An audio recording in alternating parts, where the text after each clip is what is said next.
Thank you, Chad, for those kind words and for the even kinder work that you and the Human Rights Campaign Foundation do every day on behalf of the lesbian, gay, bisexual, and transgender young people here and across America. It is such an honor to be here at the inaugural Time to Thrive conference, but it's a little weird too. Here I am in this room because of an organization whose work that I deeply, deeply admire. And I'm surrounded by people who make it their life's work to make other people's lives better, profoundly better. Some of you teach young people. Some of you help young people heal and to find their voice. Some of you listen. Some of you take action. Some of you are young people yourselves, in which case it's even weirder for a person like me to be speaking to you. It's weird because here I am, an actress representing, at least in some sense, an industry that places crushing standards on all of us. And not just young people, everyone. Standards of beauty, of a good life, of success. Standards that I hate to admit have affected me. You have ideas planted in your head, thoughts you never had before, that tell you how you have to act, how you have to dress, and who you have to be. And I have been trying to push back, to be authentic, and to follow my heart, but it can be hard. But that's why I'm here, in this room. All of you, all of us, can do so much more together than any one person can do alone. And I hope that that thought bolsters you as much as it does me. I hope that the workshops you go to over the next few days give you strength, because I can only imagine that there are days when you've worked longer hours than your boss realizes or cares about just to help a kid who you know can make it. Days where you feel completely alone, undermined, or hopeless. And I know that there are people in this room who go to school every day and get treated like shit for no reason.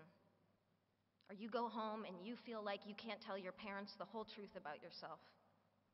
And beyond putting yourself in one box or another, you worry about the future, about college, or work, or even your physical safety.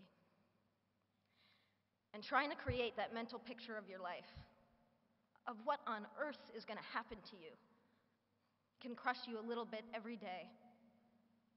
And it is toxic, and painful, and deeply unfair. And sometimes it's the little insignificant stuff that can tear you down. Now, I try not to read gossip as a rule, but the other day, a website ran an article with a picture of me wearing sweatpants on the way to the gym. And the writer asked, "Why does this petite beauty insist upon dressing like a massive man?" "Because I like to be comfortable."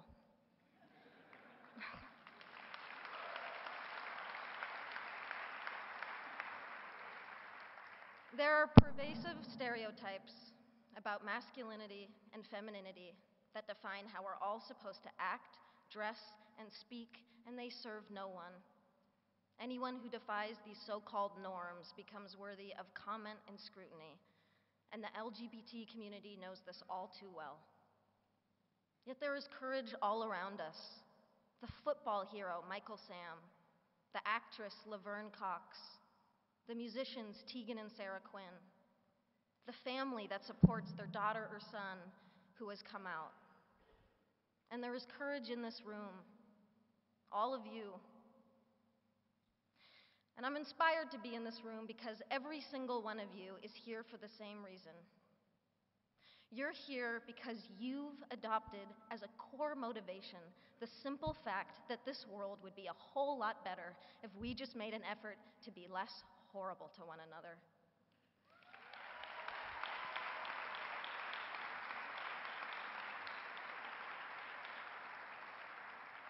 If we took just 5 minutes to recognize each other's beauty instead of attacking each other for our differences, that's not hard. It's really an easier and better way to live. And ultimately, it saves lives.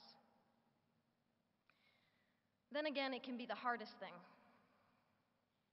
Because loving other people starts with loving ourselves and accepting ourselves. And I know many of you have struggled with this. And I draw upon your strength and your support in ways that you will never know. And I am here today because I am gay. And because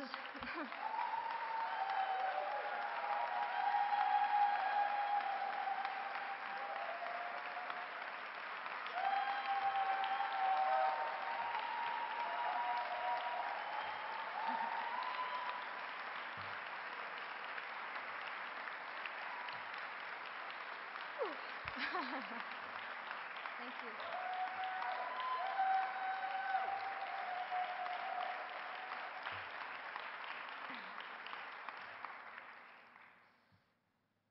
And because maybe I can make a difference to help others have an easier and more hopeful time. Regardless, for me, I feel a personal obligation and a social responsibility. I also do it selfishly because I'm tired of hiding and I'm tired of lying by omission.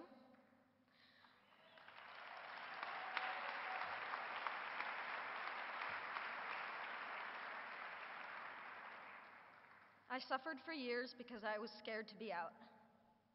My spirit suffered, my mental health suffered, and my relationship suffered.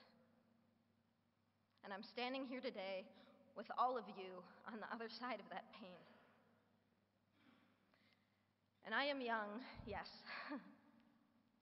But what I have learned is that love, the beauty of it, the joy of it, and yes, even the pain of it, is the most incredible gift to give and to receive as a human being. And we deserve to experience love fully, equally, without shame and without compromise.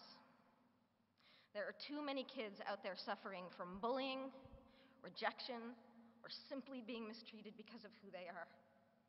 Too many dropouts, too much abuse, too many homeless, too many suicides.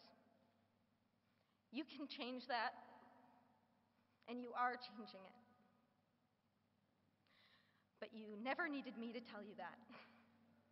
And that's why this was a little bit weird.